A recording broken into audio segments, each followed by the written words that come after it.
जय श्री राम। मैं वसंत रावल आज मैं आपको बताने आया हूं जन्म कुंडली के अंदर गोत्र दोष कैसे देखा जाता है। साथ ही साथ आपको यह भी बताऊंगा कि गोत्र होता क्या है, गोत्र दोष क्यों लगता है, जन्म कुंडली के अंदर गोत्र दोष को कैसे देखा जाता है, और आखिरी में मैं आपको बताऊंगा कि अगर किसी व्यक्ति को गोत्र दोष हो तो उसका निवारण कैसे करें। सबसे पहले हम लोग जानते हैं कि गोत्र होता क्या है। हम सभी मनुष्य कोई ना कोई ऋषि के परिवार से हैं। हम सभी मनुष्य कोई ना कोई ऋषि की संतान है और उसी को कहते हैं गोत्र। जैसे कि एग्जाम्पल देता हूं कि मैं भारद्वाज गोत्र से हूं, यानी कि जो भारद्वाज ऋषि है उनके परिवार से पीढ़ी दर पीढ़ी कई पीढ़ियों के बाद मेरा जन्म हुआ है, तो मैं उस ऋषि की संतान हूं। तो टोटल 7 प्रकार के ऋषि है, जैसे अत्र ऋषि है, गौतम ऋषि है, भारद्वाज ऋषि है, वशिष्ठ ऋषि, विश्वामित्र, ये सब ऋषि है और हम इन्हीं ऋषियों की संतान है। हम सभी लोग इन्हीं ऋषियों का परिवार है। इसीलिए जब भी हम कोई पूजा पाठ, होम हवन, यज्ञ, मंदिर की प्राण प्रतिष्ठा कुछ भी करते हैं, कोई भी धार्मिक आध्यात्मिक कार्य करते हैं, तो पंडित जी हमसे हमारा गोत्र बुलवाते हैं कि जैसे मेरा गोत्र है, मैं भारद्वाज गोत्र से हूं, ऐसा बोलना होता है। अभी हम जानेंगे कि गोत्र दोष लगता क्यों है। तो ज्योतिष शास्त्र के अंदर ऐसा कहा गया है कि एक ही गोत्र के 2 जन, यानी कि लड़का लड़की, आपस में विवाह नहीं करने चाहिए। फिर से कहूंगा, एक ही गोत्र के लड़का लड़की हो तो उन्हें आपस में विवाह गलती से भी नहीं करना चाहिए, वरना वहां पे लगता है गोत्र दोष। क्यों? तो वो लड़का लड़की अगर एक ही गोत्र है तो उसका मतलब वो एक ही परिवार से है। एक ही परिवार से है तो दोनों भाई बहन हो गए, और भाई बहन हो गए तो उनकी शादी निषिद्ध मानी जाती है। अभी हम आते हैं गोत्र दोष लगने की मेन वजह क्या है। तो जैसे जैसे समय बीतते जा रहा है, लोग ये सब भूलते जा रहे हैं। कईयों को तो पता ही नहीं हमारा गोत्र क्या है, कईयों को नहीं पता नहीं हमारी कुल देवी कौन है।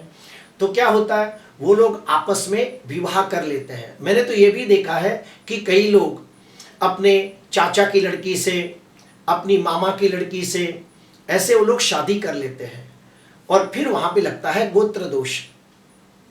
शास्त्र के मुताबिक 3 गोत्र में विवाह नहीं करना चाहिए। एक हमारा खुद का गोत्र, दूसरा हमारी माता का गोत्र, तीसरा हमारी दादी का गोत्र। फिर से कहूंगा, हमारा गोत्र, हमारी माता का गोत्र और हमारी दादी का गोत्र, इन 3 गोत्र के अंदर गलती से भी विवाह नहीं करना चाहिए, वरना भाई बहन का रिश्ता माना जाता है और वहां पे गोत्र दोष लगता है। अभी हम जानेंगे कि अगर गोत्र दोष लग गया तो क्या होता है। हमारे अनुभव में यह आया है कि जो लड़का लड़की एक ही गोत्र के हो, फिर भी अगर आपस में वो शादी कर लेते हैं तो उनके जो बच्चे होते हैं वो शारीरिक दृष्टि से कमजोर होते हैं, मानसिक दृष्टि से कमजोर होते हैं, जो उनकी बौद्धिक क्षमता होती है वो कमजोर होती है। मैंने तो इधर भी देखा है कि उन लोगों के घर पे सिर्फ लड़कियां ही होती है, लड़का नहीं होता है।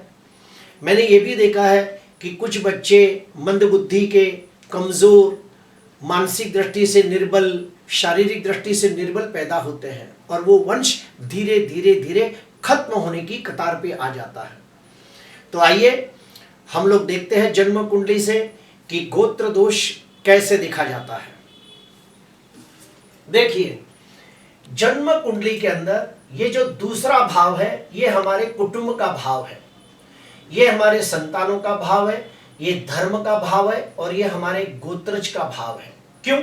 तो ये है हमारे कुटुंब, यानी हमारा ये परिवार, हमारे खानदान, हमारे परिवार। तो इससे 9वां भाव 1 2 3 4 5 6 7 8 9, यानी हमारे परिवार के गुरु, यानी हमारे गोत्र। तो ये भाव को खास देखा जाता है। साथ ही साथ दूसरा भाव, पांचवा भाव, नौवा भाव, ये भी देखा जाता है। फिर से कहूंगा, दूसरा, पांचवा, नौवा और 10वां, अगर ये 4 भाव कुंडली के अंदर पीड़ित होते हो, उस 4 भाव के अंदर पाप ग्रह पड़े हो, इन 4 भाव के स्वामी आपस में निर्बल हो, कमजोर हो, पीड़ित हो, पाप ग्रहों से भ्रष्ट हो, पाप ग्रहों से पीड़ित हो, तो गोत्रज दोष लगता है। आपको समझाने के लिए मैंने ग्रह रखे हैं। ये देखिए, दूसरा भाव जो कुटुंब का भाव है, कुटुंब भाव का स्वामी चंद्र नीच का होकर 6वें भाव में पड़ा है, तो पहला वीक पॉइंट हो गया। उसके बाद देखिए, भाग्याधिपति शनि कुटुंब स्थान के अंदर शत्रु राशि में राहु के साथ श्रापित योग बना रहा है। उसके बाद देखिए, ये जो 10वां भाव है गोत्र का, उसका स्वामी गुरु नीच का होकर केतु के साथ है। और 5वां भाव जो हमारे पिछले जन्म का है, वो उसमें देखो सूर्य नीच का है। तो दूसरे भाव के अंदर शनि राहु, 5वें भाव के अंदर नीच का सूर्य, 6वें भाव के अंदर यानी कि जो धन भाव का स्वामी है चंद्र नीच का, हमारे जो गोत्रज है उसका गुरु नीच का होकर केतु के साथ, और हमारा जो धर्म है उसका स्वामी भी शनि राहु के साथ। तो ऐसी स्थिति में हम कह सकते हैं कि इस व्यक्ति को गोत्र दोष लग रहा है। ये बिल्कुल अच्छी बात नहीं है। ऐसे व्यक्ति को घर में जो संतान होगी वो कमजोर होगी, निर्बल होगी, उसके बच्चे लाइफ में कुछ ज्यादा कर नहीं पाएंगे। सामाजिक दृष्टि से, आर्थिक दृष्टि से, मानसिक दृष्टि से उनका जो विकास होना चाहिए नहीं होगा। तो इसीलिए गोत्र की शांति करें। दूसरी कुंडली आपको दिखाता हूं, वृषभ लग्न की कुंडली है। यहां पे आप देखिए, दूसरे और 5वें भाव का स्वामी, दूसरे और 5वें भाव का स्वामी बुध नीच का होकर केतु के साथ बैठा है। तो यहां कुटुंब भाव भी कमजोर हो गया और हमारा गत जन्म भी कमजोर हो गया। इसके अलावा आप देखिए, भाग्य स्थान के अंदर नीच का गुरु है और राहु के साथ चंडाल योग बन रहा है, और भाग्याधिपति शनि 12वें भाव में नीच का है। अभी हम आते हैं ये 10वां भाव जो हमारे गोत्रज का है। तो हमारे गोत्रज का स्वामी भी कौन है? शनि है, वो भी नीच का है। तो ऐसी स्थिति में हम कहेंगे कि भाई दूसरा भाव, 5वां भाव, 9वां भाव और 10वां भाव, ये चारों भाव कमजोर हो रहे हैं। अगर इसमें से कोई भी 3 भाव भी कमजोर हो गए ना, तो भी भयंकर गोत्र दोष लगता है। तो ऐसी स्थिति में उन्हें अपने गोत्र के दोष को निवारण करने के लिए किसी विद्वान, कर्मकांडी ब्राह्मण या ज्योतिषकार को मिलके उसका उपाय करना चाहिए, जो मैं आपको आखिरी में बताऊंगा। अभी आता है तीसरा एग्जाम्पल। ये सब कुंडलियों के अंदर जो ग्रह रखे हैं ना, ये आपको समझाने के लिए रखे हैं ताकि मैं मेरी बात आपको आसानी से समझा सकूं। ये है हमारा कुटुंब का भाव। कुटुंब का भाव का स्वामी सूर्य नीच का होकर राहु के साथ सूर्य ग्रहण योग बना रहा है। उसके बाद यह है 5वां भाव, पंचमाधिपति मंगल 12वें भाव में है। उसके बाद यह है हमारा भाग्य भाव। तो भाग्य भाव का स्वामी गुरु मान लो कि ठीक स्थिति में है, अच्छा है, ओके है। लेकिन यह है 10वां भाव जो हमारे गोत्रज है। वो गोत्र के अंदर देखो शनि केतु का श्रापित योग बन रहा है। तो यहाँ पे दूसरा भाव कमजोर हो गया, 5वां भाव का स्वामी 12वें भाव में गया, उसके बाद 10वां भाव के अंदर शनि केतु पीड़ित है। तो इस प्रकार से 1 2 3 भाव कमजोर हुए, तो यहाँ पे गोत्र दोष लगेगा। तो हम कहेंगे कि इन्हें गोत्र दोष की शांति करनी चाहिए। फिर आते हैं चौथा एग्जाम्पल, मीन लग्न की कुंडली है।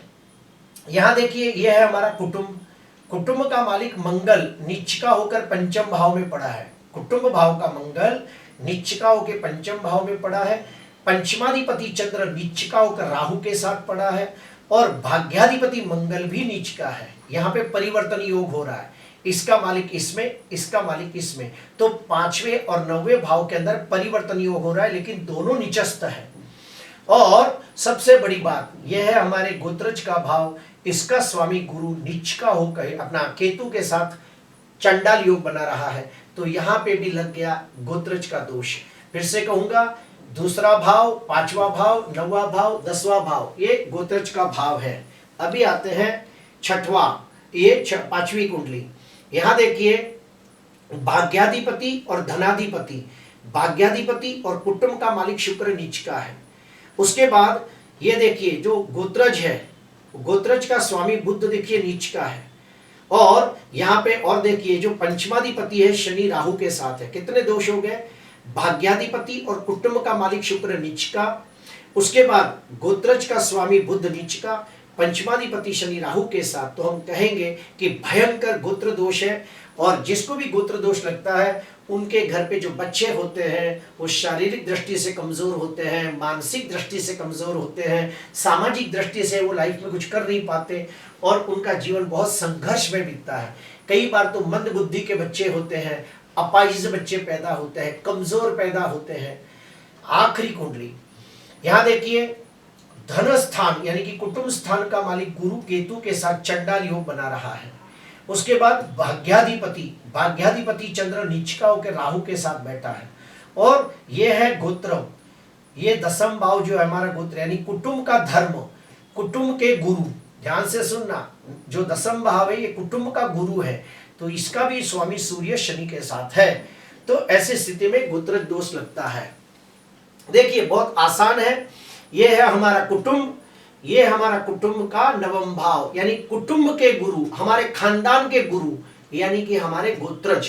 और आपको ये भी मालूम है कि जो दसम भाव है ये हमारा सामाजिक प्रतिष्ठा का है, समाज में मिलने वाला मान सम्मान पद प्रतिष्ठा यश जस कीर्ति वो इसी से मिलता है। और यही हमारा मेन जो परिवार स्थान है वो ये माना गया है यानी जिसके हम वंशज हैं। तो ये दसम भाव हमारे गोत्रज का होता है। अभी हम लोग जानेंगे कि मान लो किसी की कुंडली के अंदर गोत्र दोष लग रहा है तो उसका उपाय क्या करें। उसके 3-4 उपाय हैं। पहला, उनके घर के अंदर जो पुरुष व्यक्ति है उसको गायत्री मंत्र के 1.25 लाख जाप करने चाहिए। फिर से कहूंगा, उनका घर का जो मेन पुरुष व्यक्ति है उसे गायत्री मंत्र का 1.25 लाख जाप करना चाहिए, उसका दशांश होम करना चाहिए। दूसरा उपाय, महामृत्युंजय का होम करना चाहिए और उसका दशांश होम करना चाहिए। तीसरे नंबर पे कोई भी अच्छे मुहूर्त के अंदर 21 ब्राह्मणों को बुलाकर उनके भरपेट भोजन करा के उनके आशीर्वाद लेने चाहिए। उसके बाद जो श्राद्ध पक्ष आता है उसके अंदर जो पूर्णिमा तिथि आती है उस पूर्णिमा तिथि के दिन 21 ब्राह्मणों को खाना खिला के उनके हाथों से ऋषि तर्पण करवाना चाहिए। तो ऋषि तर्पण करवाने से वो दोष परिहार होता है। फिर से कहूंगा, गायत्री मंत्र के 1.25 लाख मंत्र जाप और दशांश होम, महामृत्युंजय के 1.25 लाख मंत्र जाप और उसका दशांश होम, श्राद्ध के अंदर जो पूर्णिमा तिथि आती है उसके अंदर 21 ब्राह्मणों को भोजन करके ऋषि तर्पण, और आखिरी में अपने घर के अंदर अच्छे दिन कोई होम हवन यज्ञ करके 21 ब्राह्मणों को बुलाकर उन्हें भरपेट भोजन करके उनका आशीर्वाद लीजिए और प्रार्थना कीजिए कि हमारे गोत्र का दोष निवारण हो। तो इससे बहुत बहुत लाभ होता है। आज के लिए बस इतना ही। अगर आपको अच्छा लगा हो तो ज़रूर लाइक करना, सब्सक्राइब करना। नमस्कार।